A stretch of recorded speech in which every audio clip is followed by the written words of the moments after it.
Bienvenue dans Transclassos. Ici, on parle de classe sociale, du mythe du mérite, du club un peu trop fermé de la culture. Je m'appelle Peggy Pexy Green, parfois je raconte, parfois j'écoute. Des artistes issus de classes populaires prennent la parole. On rit, on se révolte, on fait entendre notre voix. Bienvenue dans Transclassos.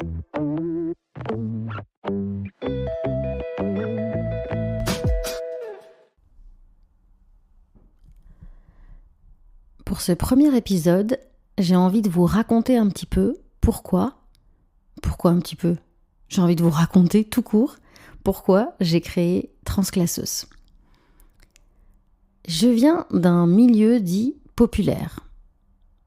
Je sais pas trop ce que ça veut dire populaire, mais ce que je sais, c'est que mes deux parents étaient ce qu'on appelle ouvriers qualifiés.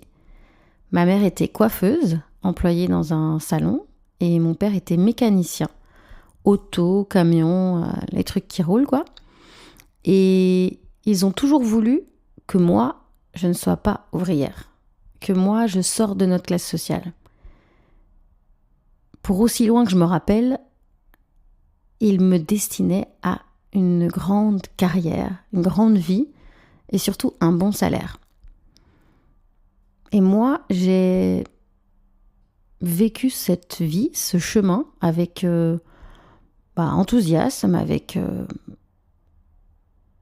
joie. J'irai peut-être pas jusque-là, mais en tout cas, je n'ai pas remis en question l'idée de sortir de ma classe sociale. L'idée étant de monter.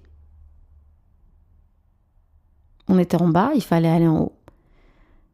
Tout ça, je l'ai vraiment super bien intégré. D'ailleurs, mon père me disait souvent, quand on plaisantait au sujet des études et de ce que je ferais plus tard, et du fait que, j'allais à l'université et j'avais intérêt à réussir. Parce que si je ratais, je serais caissière chez Leclerc. Voilà, ça c'est les mots de mon père. C'est des mots, maintenant, je sais qu'ils sont classistes, en fait. C'est du mépris de classe intégré, même si je pense pas du tout que mon père méprise les caissières. Mais c'était sa façon à lui de me dire « Tu ne seras pas comme nous. Tu ne seras pas quelqu'un dont on ne valorise pas le travail et qu'on peut maltraiter à volonté, en tant que patron ou en tant que client d'ailleurs, puisque mes deux parents, surtout ma mère, étaient en contact avec du public. Et j'ai vu ma mère, j'allais passer des heures parfois dans le salon quand il y avait un problème de garde, ou bien parce que j'étais assez grande pour aller au salon, mais peut-être pas assez grande pour être toute seule à la maison. Je restais parfois des heures dans le salon de coiffure, assise dans un coin à regarder. Et j'entendais ma mère discuter avec ces femmes. Et elle parlait, les clientes, elles parlaient de leur maison dans le sud de la France. Et c'est tellement de problèmes, vous vous rendez pas compte. Oh là là. Et ma mère qui acquiesçait, qui disait « Ah oui, c'est sûr, c'est difficile. Je comprends, oui, parce que les ouvriers qui devaient faire le toit, ils ont fait n'importe quoi, on peut faire confiance à personne. » Et moi, j'avais l'impression d'être dans un film. Puisque je voyais ma mère, mais c'était pas ma mère en fait. Je voyais ma mère jouer un rôle. Le rôle de l'employée parfaite, le rôle de la coiffeuse parfaite, le rôle de, je sais pas si c'est la psy, la dame de compagnie peut-être. Et c'est marrant parce que c'était elle, mais c'était pas elle. Et j'entendais ces femmes qui se plaignaient de leurs vacances, de leur maison, de leur mari. C'était un salon de coiffure qui avait une clientèle très bourgeoise. Il faut dire que je suis née à Annecy, qui est une ville déjà en soi assez bourgeoise. Et nous, on n'habitait pas à Annecy même, on habitait un peu plus loin, bien sûr. Mais elle travaillait à Annecy. Et ouais, je la voyais là, les bras levés, ses cheveux dans une main, le peigne dans l'autre, à devoir tout écouter avec le bruit du séchoir aussi dans les oreilles. Le mal de dos, le mal des poignets, je savais qu'elle avait des douleurs. Aussi, il y a beaucoup de tendinite chez les coiffeuses, évidemment, parce que c'est un métier très, très fatigant. Et je me disais, mais c'est marrant, pourquoi elle est comme ça avec ces dames, alors que le reste du temps, elle est beaucoup plus bavarde, elle discute et elle dit ce qu'elle pense, que là j'ai l'impression qu'elle dit pas du tout ce qu'elle pense. Sachant que en termes de... je parle de vacances et de maisons dans le sud parce que je me rappelle vraiment que c'était la principale source de tracas des clientes de ce salon de coiffure, c'était leurs vacances et leurs maisons dans toute la France, leurs maisons secondaires, tertiaires, quaternaires. Et nous, on partait pas du tout en vacances. Jamais on partait en vacances. Tous les étés, moi, je restais chez moi, quoi. Mais j'en souffrais pas. Je pense pour 2 raisons. La première, c'est que pour moi, c'était comme ça et puis c'est tout. J'avais pas connu autre chose, donc voilà. Et j'étais pas malheureuse. Je m'occupais ou je trouvais toujours quelque chose à faire. La deuxième, c'est que j'habitais à Annecy, qui est quand même une très belle ville. Donc vraiment par rapport à, je pense, beaucoup d'autres enfants ou jeunes qui auraient pu être dans ma classe sociale, le fait d'habiter à Annecy, ça change tout. On est dans une destination de vacances en fait. Donc je pouvais aller à la plage gratuitement, je prenais le bus ou j'allais à pied avec mes copines.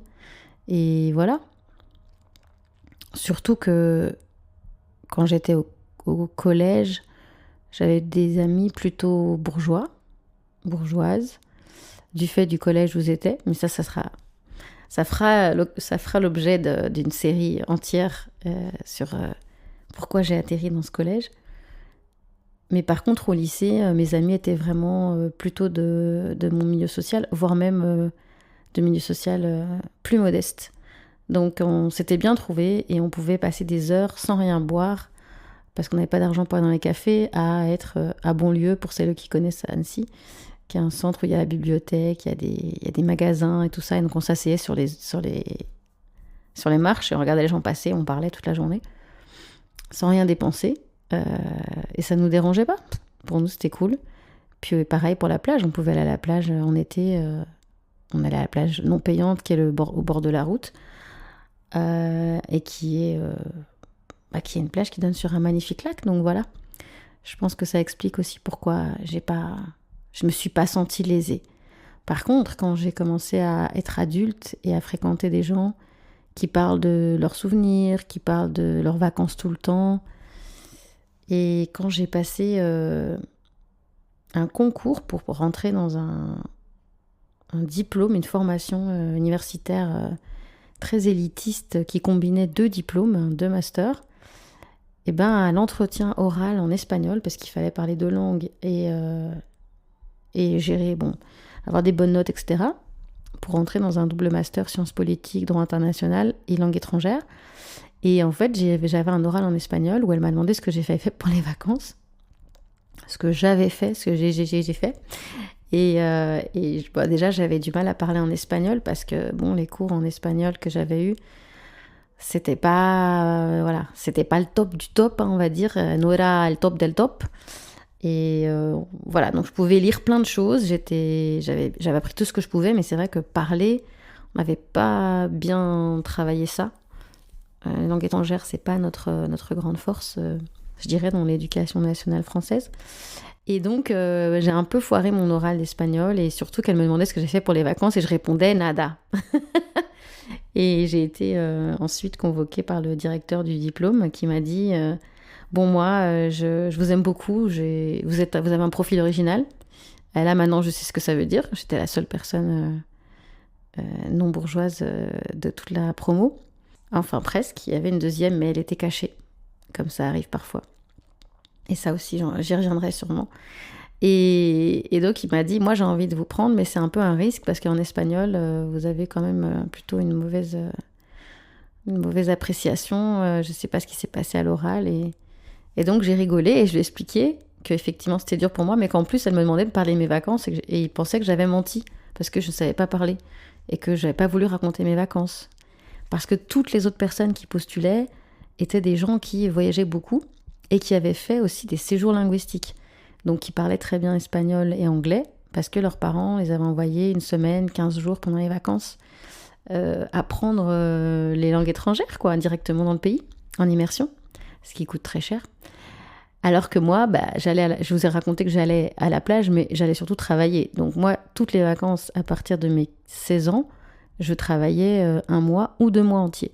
Donc dans tous les cas, je me perdais pas de temps à me dire « Oh, qu'est-ce que j'aimerais être en vacances quelque part, en Italie ou en Espagne ou quoi ». Je ne savais même pas ce qu'était l'Italie ni l'Espagne et j'avais pas le temps de rêver à ça puisque j'étais en train de bosser à l'usine, à Leclerc. Je vais aller rendre pub pour Leclerc si vous voulez me sponsoriser. C'est possible. Mes parents habitaient à côté d'un Leclerc. Au supermarché, on va dire, j'ai fait plein de petits boulots les étés et je trouve que ça m'a vraiment beaucoup enrichi, beaucoup apporté. Mais il est sûr que je me suis pas vraiment doré la pilule et j'ai pas fait la Dolce Vita juillet-août de toute mon enfance à toute mon adolescence et à mon adulte jeunesse. Donc voilà, je sais plus comment je suis arrivée jusque-là. J'avais pourtant, je vous assure, j'avais écrit un script. J'avais vraiment préparé ce que j'allais vous dire. Mais maintenant, je sais plus où j'en suis. Vous me pardonnerez, j'espère. Ce que je voulais dire, c'était que, voilà, j'étais dans cette classe sociale-là. J'étais pas du tout malheureuse. Franchement, j'ai des très bons souvenirs de ma jeunesse, de mon enfance. Mes parents étaient superbes. Et ils me donnaient tout ce que je voulais. Sachant que je voulais pas une Porsche, ni partir en vacances, donc ça tombait bien. Mais ils ont vraiment tout fait pour que je me sente très bien et que j'ai le nécessaire, et même plus. Mais évidemment, ça reste une classe sociale particulière. Et j'étais éduquée et traînée, j'allais dire, entraînée à travailler pour en sortir. C'était vraiment l'unique but de tout ça, c'était sortir de cette classe sociale, sortir des métiers manuels, sortir de la peur de la précarité, sortir de l'insécurité financière. Et ma mère était obsédée par l'idée que je sois indépendante financièrement. Bien sûr, ça touche à d'autres choses, il n'y a pas que la question d'avoir un bon salaire, il y a aussi comment on construit sa vie. Mais pour plein de raisons liées à son niveau socio-professionnel et économique, mais aussi à une histoire intrafamiliale un peu plus complexe, elle avait très très peur que je vive dans l'angoisse de ne pas finir le mois, que je sois exploitée par un patron ou une patronne et qui fait que je ne peux pas quitter mon travail quand ma fille est à l'hôpital. Histoire vraie. Des choses comme ça, en tout cas mes parents ne les voulaient pas pour moi. Pour eux, ça allait. Ils s'étaient fait une idée. Mais pour moi, c'était pas possible. Donc on est partis là-dessus tous les trois. Et j'ai fait mes études. J'ai été prise dans ce double diplôme élitiste. Et ensuite, j'ai fait post-master, etc. Et c'est comme ça que je suis arrivée en Belgique. C'est pour venir étudier le droit international de droit de l'homme. À l'époque, ça s'appelait comme ça. Vous me permettrez de le renommer droit humain. Parce que droit de l'homme, c'est pas très intéressant. C'est droit de la femme, droit de tous les genres, en fait. C'est ça qui est intéressant. Et c'est ça qui était moteur chez moi. Je voulais faire quelque chose qui avait du sens. Je voulais avoir un bon travail, bien payé, mais aussi utile. Et après, j'ai déconstruit mes illusions, n'est-ce pas ? Mes illusions sur c'est quoi sauver le monde ? Est-ce que travailler à l'ONU veut dire sauver le monde ? Spoiler alert, non. Mais je ne le savais pas encore quand j'ai fait mes études. Je l'ai découvert ensuite, puisque j'ai travaillé à l'ONU. Et j'ai suivi mon parcours de ce qu'on appelle transclasse ou transfuge de classe. Ces termes sont pas satisfaisants. J'ai lu pas mal de choses sur le sujet. Bon, évidemment, Bourdieu sera présent dans plusieurs épisodes parce que c'est ce déclic que j'ai eu quand j'étais au lycée avec un prof d'éco magnifique qui me stimulait à fond et que j'avais envie de faire taire sur la reproduction sociale et sur Bourdieu en disant « Mais non, c'est pas vrai, quand on veut, on peut ». Parce que moi, j'ai été biberonnée à « Quand on veut, on peut ». Littéralement biberonnée à ça. Ma mère, c'est vraiment son motto, comme on dit. Je sais pas en français, excusez les mots anglais. Moi, j'habite en Belgique, on a plein de mots anglais dans notre vocabulaire quotidien. En tout cas, c'est sur ce mythe du mérite que j'ai gravi les échelons, si j'ose dire, parce que c'est comme ça que c'était vu. On était en bas, il fallait monter. maintenant je vois les choses bien différemment. Et là encore, je vous ai même pas parlé du fait que, au fond de moi, sûrement brûlait déjà la flamme de chanter, ça c'est sûr, de créer, d'écrire, de m'exprimer, de jouer. Mais j'en avais aucune idée. Et surtout, j'avais pas du tout l'autorisation de le faire. Inconsciemment, jamais de ma vie j'aurais pu envisager qu'un métier artistique soit quelque chose d'ouvert pour moi. Et c'est aussi pour ça que je crée ce podcast Transclassos. C'est peut-être pour les jeunes, les adultes, tout le monde en fait, les vieux, les vieilles, c'est quoi un vieux, une vieille, je sais pas, qui osent pas se lancer, ou bien qui se disent qu'ils sont lâches, parce qu'ils ne jettent pas tout en l'air pour aller tenter la vie d'artiste. J'ai même pas les mots tellement je sens que le feu en moi monte d'indignation de ces faux discours de ah ben oui, à la manière des TEDx quoi. Bah voilà, un jour j'ai